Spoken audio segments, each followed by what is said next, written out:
Вы знаете, народ, обожаю я смотреть на ютубе всякого рода бушкрафтовские темы. То есть, когда народ ходит по лесу, когда народ готовит всякую рыбу, готовит в земле, готовит на камнях, готовит всякое, типа шашлыки на палочках.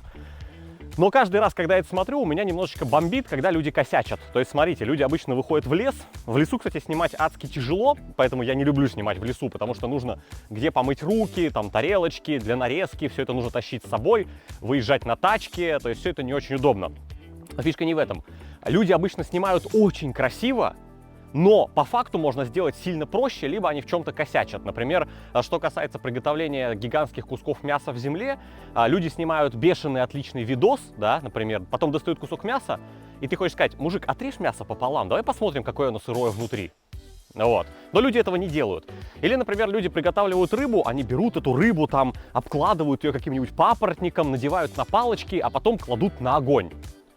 Зачем? Рыба готовится 2 минуты. Если ты хочешь ее пожарить, не нужно тебе срезать никаких палочек. Просто возьми, положи булыжник в костер, потом на минуту вот просто разрежь кусок рыбы, положи на минуту с одной стороны, на минуту с другой стороны, и у тебя будет кусок жареной щуки. Тебе зачем ее вот на палочке как-то вот так напяливать? А зачем палочки нужны? А палочки нужны для того, чтобы рыба долго стояла около костра, пропитываясь запахом дыма. Ладненько, давайте, короче, сделаем здоровенную рыбину. Мы сделаем лососца, это там семга здоровенная, но, в принципе, по этому принципу можно сделать абсолютно любую рыбу. Например, там щуку или здоровенного леща. У каждого из нас есть друг, который постоянно жалуется на изжогу. Ну, вы знаете, кислотный товарищ. Нужно подарить ему вот такую вот футболку от всемайки.ру, и у него больше никогда 100% не будет изжоги. А у вас есть какой-нибудь знакомый, который постоянно сидит на парах, там, на уроках и что-то рисует в тетрадке? Знаете, узорчики, какие-то косыночки, какие-то вот трехмерные картинки. Идеально для этого подойдет вот такая вот тетрадка. Тут даже внутри специальные точечки есть для таких рисунков. Короче, для людей с ОКР прекрасно подойдет. А возможно, у вас есть подруга, которая обожает жирафов. Тогда ей точно нужен вот такой вот небольшой рюкзачок с жирафьими текстурами, скажем так. У всех маек есть огромное количество разных прикольных рюкзаков, разных принтов на маечках, на футболочках, там даже куртки есть. Там есть, не знаю, тетрадки, там есть пеналы, там есть вообще все, что угодно. При этом каждый найдет и классный подарок, и, собственно, покупку для себя. Между прочим, учеба скоро начинается. Ну, я-то старый, короче, а у многих из вас начинается учеба. Не завидую я вам, но завидую, что у вас есть вариант закупиться классными штуками к учебному сезону на всемайки.ру. Короче, если кому интересно, вот такой вот чудесный промокод, вот прямо здесь вот такой промокод, по ссылочке его вводим, будет офигительная скидка. Всемайки.ру, огромное им спасибо за спонсорство данного выпуска. Тетрадка на самом деле реально классная, с мухоморами. И она действительно, она не разлинованная, а вот для того, чтобы рисовать что-то. Для творческих людей. Классно, себе оставлю. У меня вот такой чудесный здоровенный лосось, которого мы попробуем прокоптить. Вы, наверное, спросите, а что лосось-то, почему там семга, лососевые, почему не какая-нибудь щука, не окушок? Потому что щук и окушков у нас на даче и так обычно хватает, поэтому, когда я приезжаю на дачу, я стараюсь с собой притащить какую-нибудь замороженную рыбину, которая здесь не ловится. Ну, плюс он такой нежный, жирненький, вкусненький. К сожалению, эта фиговина уже потрошенная. Почему к сожалению? Потому что когда она не потрошенная, ее очень удобно очищать от чешуи. А зачем мы очищаем ее от чешуи? Потому что мы надеемся кожицу тоже поджарить и сожрать. А вы, наверное, спросите, а что ты не чистишь чешую так же, как ты чистил раньше, мойкой высокого давления? Ответ простой. Мойка высокого давления может нежную шкурку надорвать. И было бы абсолютно пофиг, если бы вы жарили на сковородке. Но эта кожица около костра на палочках будет сдерживать всю конструкцию, поэтому сейчас мы себе не можем позволить порвать эту кожицу.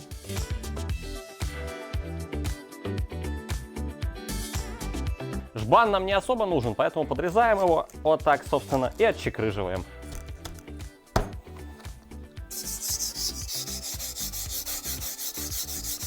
Теперь наша задача рыбу раскроить вдоль. Сейчас я покажу, что я имею в виду.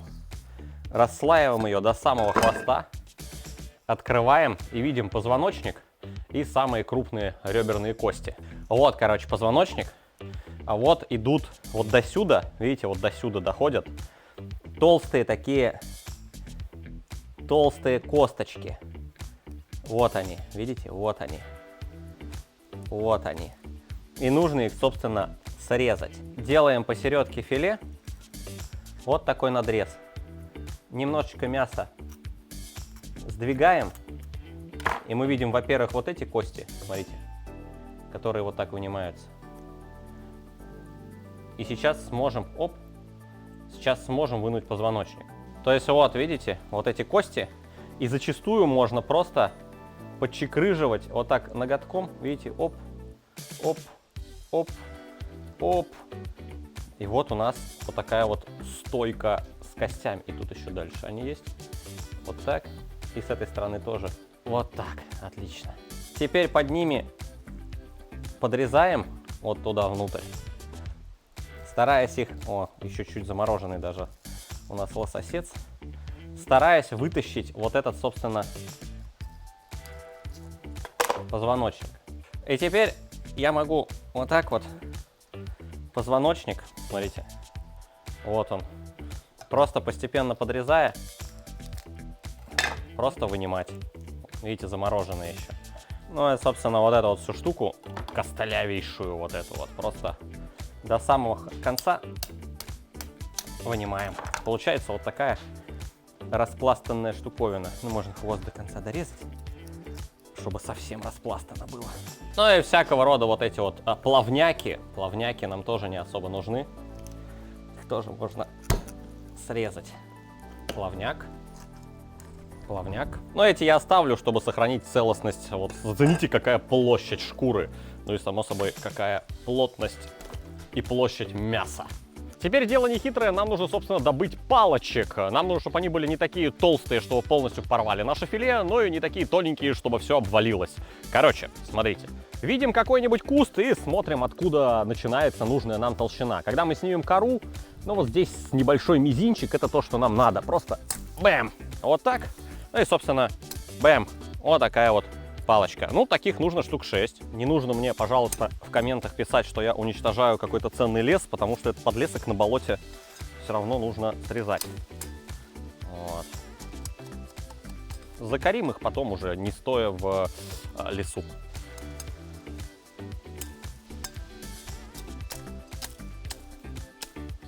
Но такие палочки найти дело не хитрое, а вот основная дубина должна быть такой толщины, длины и ровнизны, для того, чтобы мы могли ее расслоить пополам и потом нашу рыбу зажать. А вот это уже немного сложнее. Проблема в том, что нужно расслаивать очень четко вдоль палочку, для того, чтобы она потом зажала рыбу. Поэтому вот смотрите, вот такая вот не подойдет. Видите, сколько на ней потенциальных было сучков, вдоль мы ее никак не расслоим. А вот такую, может быть, и расслоим, хотя тоже не точно. Срубим.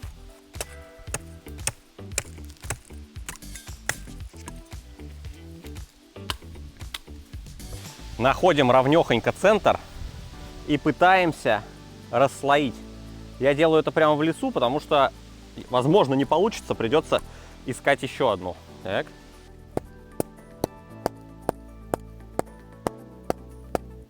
Короче, за зажим для лосося покатит. Лосось есть, дубины есть, можно немножечко его подмариновать. Одна фишка, если вы хотите, чтобы мясо подкоптилось, не нужно его маслом смазывать. Просто специи, там чесночок, всякое такое. И да, если у вас нет ступки, я же на даче, у меня ступка есть, просто фигачьте все в полиэтиленовый пакет и долбите камнем. Хорошая щепоть перца, вот так, фигакс, для начала. Хорошая щепоть соли, так перцу будет полегче перемалываться. И хорошая щепоть кориандра, вот такого. И сушеного чесночка можно вот так. Вот тут его долбить не надо. Вот такая получается солоноватая смесь специй.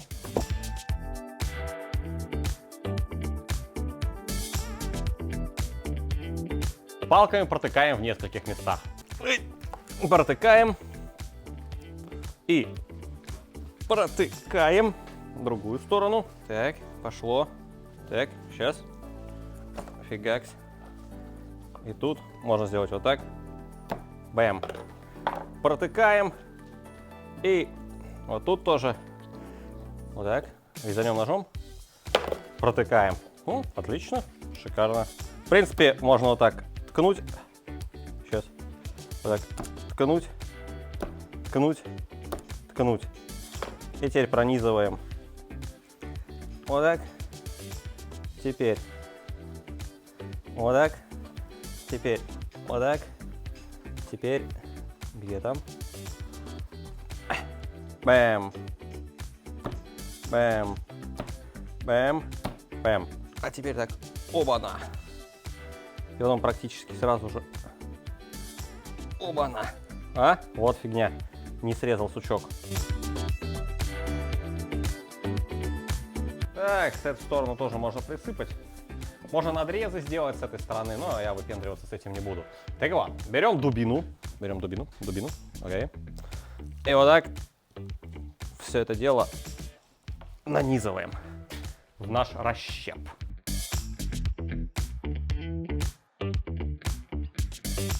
И затягиваем.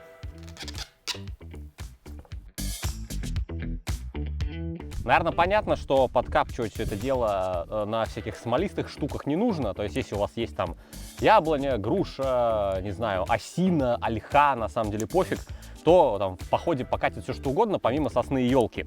А единственная тема, короче, вот то, что мы сейчас делали, это не хитрая штука. Там рыбу раскроил, палками ее зажал, пофигу. Важно понять, куда идет дым. Потому что, например, дым идет туда, а мы можем поставить вот сюда рыбу, вот сюда, и она вообще ничем не прокоптится.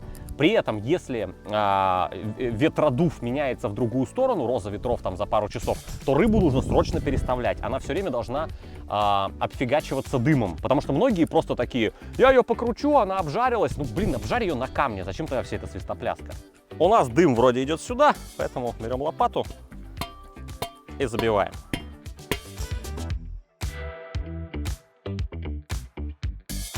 Так, вроде дымом оно обдувается, вроде бы успех. Пускай пару часиков повисит. И да, народ, повторяюсь, приготовится эта рыба, вот если я ее наклоню над огнем, она через 10 минут будет готова. Поэтому фишка в том, чтобы она постояла в дыму. Хорошая идея, если у вас ветер постоянно меняется, как вот здесь, можно растащить несколько поленьев, чтобы они вокруг нее и под рыбой уже как бы угольки все время дымили, то есть чтобы она все время вот так вот обдавалась дымком. А как понять, что она обдается дымком? А она будет постоянно менять цвет, то есть становиться темно-красной. Но опять же, на это уйдет пара часов. Если же она у вас просто побелела, значит, вы ее не прокоптили, а просто сварили. Ну, тоже неплохо, конечно, но зачем тогда вся вот эта вот штука?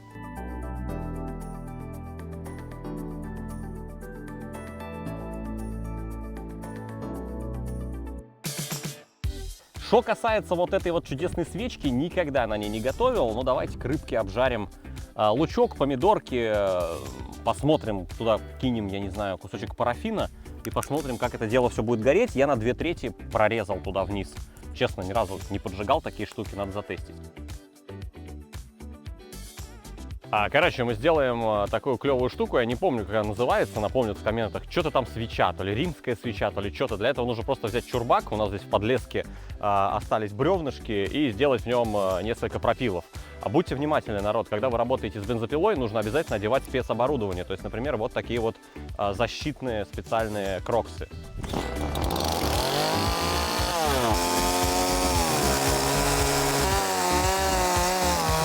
У нас шина коротенькая, приходится в 2 подхода делать.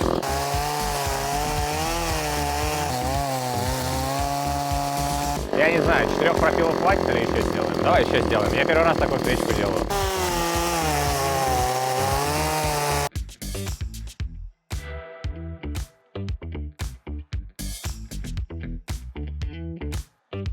Помидорки, лучок с базиликом на сливочном маслице обжарим, посмотрим, как работает эта свеча.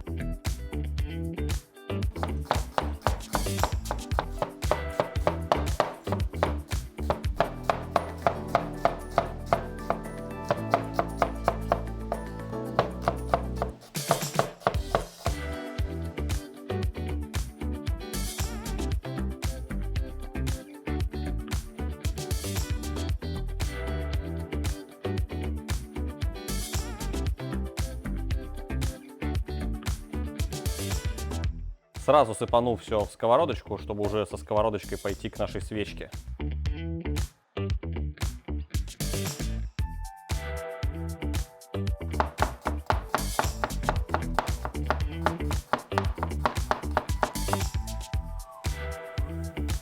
Посолю я сразу помидорки, только добавлю их потом. Сначала лучок обжарим. Так, хорошенечко соли, чтобы типа соуса к рыбке будет. И перчика сюда. Ладно, пошли к огню. Что ж, у меня есть вот такой куб для розжига малюсенький. Я его туда сейчас утолкаю внутрь. И сейчас немножко. Вот так вот. Вот так. Вот туда. И постараюсь поджечь все это дело изнутри. Накидаю туда горящих спичек, сейчас займется.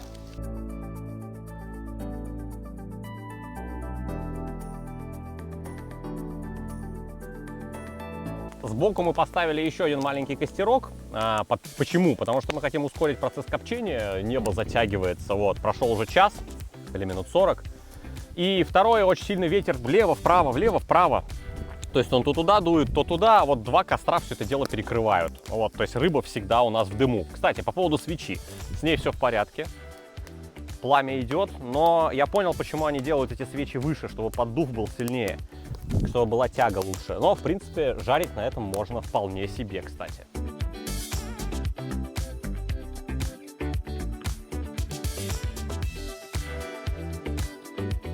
Рыба становится темнее, то есть прокапчивается. Прошло еще 15 минут. Мне кажется, цвет говорит о том, что она уже сильно достаточно подкопченная. Но подождем еще немножечко. Что там с луком? Вот эта финская свеча оказалась классной на самом деле. Но жарит она, видите, в основном по центру. То есть там пламя вырывается, горячо. В основном только по центру. То есть сдвигаешь, ничего не жарится. А вот так начинает жариться. Ладно, помидорки добавим.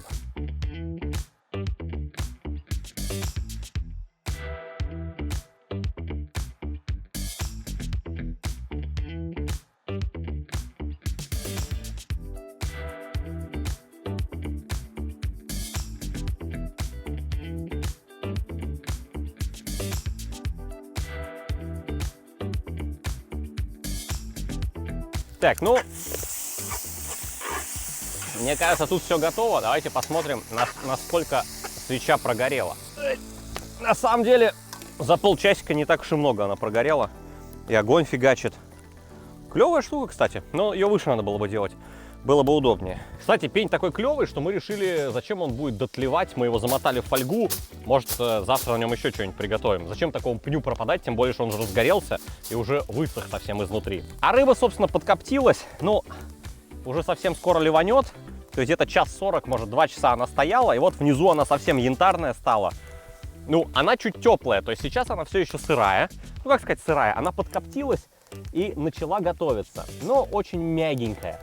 Собственно, наваливаем больше дров, 10 минут она будет готова. Все это было ради 2 часов копчения, а не ради того, чтобы навалить дров и просто ее пожарить. А у вас, собственно, друзья мои, внизу вы видите, все подзолотилось и уже пламя лижет. Даже, я думаю, перебор. Можно все это дело немножко отодвинуть. А сверху для любителей совсем, вот аж палка горит. Сверху совсем для любителей сыромяточки.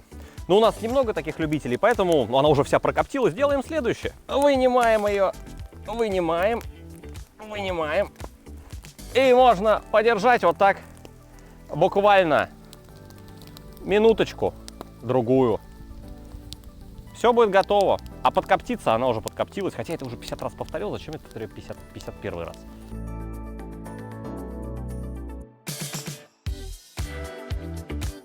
Ну и шкурку тоже можно обжарить.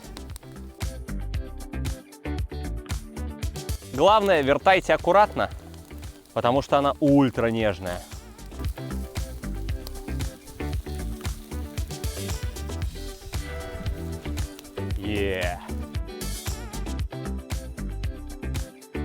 Вот что у нас получается, друзья мои. Вот такая вот штуковина. Ну, вот эта вот корочка образовывается за 40 секунд над огнем. Это без вопросов. Ну и нужно подержать, чтобы верх остался сочным, но прожарился тоже. Так, давайте разрежем. Веревочки. Ой. Зажимает, ёкаламане. Веревочки разрезаны. Отжимаем палку. Но тут такое все сочное, что я даже не знаю. Давайте, наверное, верх вот этот просто отломаем до конца. О, так. Так, вынимаем вот эти палки. Сначала прокрутим, чтобы мясо не уезжало. Вот так прокрутим, вынем. Прокрутим, вынем. Иначе можно полрыбы с собой утащить. Прокрутим, вынем. Выглядит это, конечно, просто эпически. Но и так как костей практически нет, по крайней мере реберных, то ее можно вот так, собственно, отодвинуть. Смотрите, я прорезаю, там все кости мы с позвоночником вынули. Ну, там есть еще спинные немножечко, но неважно. Ну и насчет степени прожарки. Степень прожарки 10 из 10. Это идеальная сочная рыба, как в ресторане. Посмотрите, из нее прям течет. Прямо, это нечто, она прям разваливается. Прям типа, уа. Вот так. Ну и, конечно же, на вкус. Она подкопченная. То есть видно, что 2 часа эта рыба была в дыму. Кожица, хрустящая кожица. Не зря мы ее очистили от чешуи. Ну и овощи, собственно, я не думаю, что жареные... вам нужно передавать вкус жареного лука с базиликом и помидорами. Это божественно. Можно ли назвать это рецептом? Да фиг его знает. Ну это просто охренительно. Друзья, огромное спасибо всем, кому нравятся такие видосы и кто ставит пальцы вверх. С вами был славный дружа Обломов. Кушайте много, кушайте вкусно. И сразу скажу, напоследок, единственное сложное в этом рецепте — это найти палку, которая вот так вот расслаивается пополам идеально. У меня там с 6-го раза получилось. Все остальное справится даже ребенок. Всем пока.